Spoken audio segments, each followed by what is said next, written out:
स्वागत है students. Question यहाँ पे कह रहे हैं कि एक साइक्लिक प्रोसेस है for 1 mole of an ideal gas is shown in the VT diagram. The work done in A B B C and C A respectively are.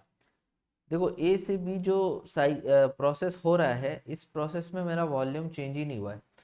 Volume ना ऊपर जा रहा ना नीचे जा रहा, that means the volume graph is constant. So volume for process ए से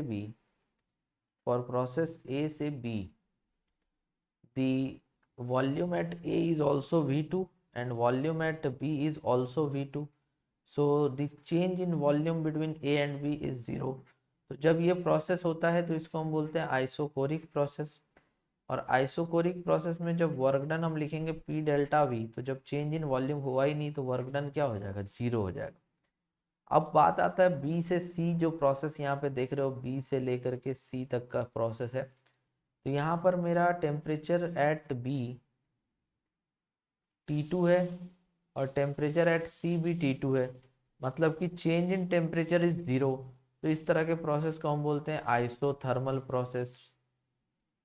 तो आइसोथर्मल प्रोसेस में वर्क डन का डेरिवेशन कराया गया होगा थ्योरी पढ़ाते time, NRT ln V final by V initial. तो यहाँ पर हमारा वर्क डन जो B2C आ जाएगा, ये आ जाएगा, N तो 1 लेना है, नंबर ऑफ मोल्स 1 है, R टेम्परेचर T2 है, फाइनल वॉल्यूम C पर V1 है, इनिशियल वॉल्यूम B पे 2 है। तो ये आ जाएगा NRT ln V final by V initial वाले फॉर्मूले से।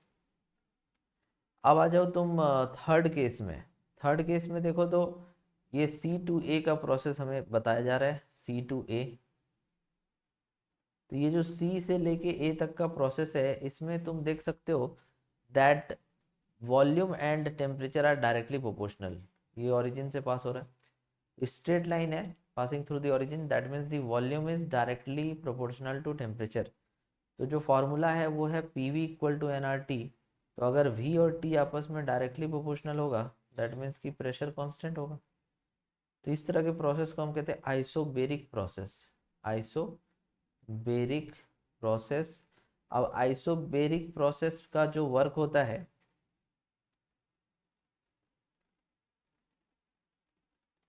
तो आइसोबेरिक प्रोसेस का जो वर्क होता है वो होता है P V final minus V initial. और हम इसी को ऐसे भी लिख सकते हैं NR T final minus T initial. तो N तो यहाँ पे 1 हो जाएगा, सो ये आ जाएगा R फाइनल टेम्परेचर जो A पे होगा T1, इनिशियल टेम्परेचर C पे होगा T2। सो यहाँ पे आ जाएगा T1 माइनस T2। तो this is the work done in the process C2A। तो अगर हम ऑप्शंस मैच करें तो सी ऑप्शन यहाँ पे सही हो जाएगा। आई होप तुम ये क्वेश्चन समझ पाओगे। Thank you.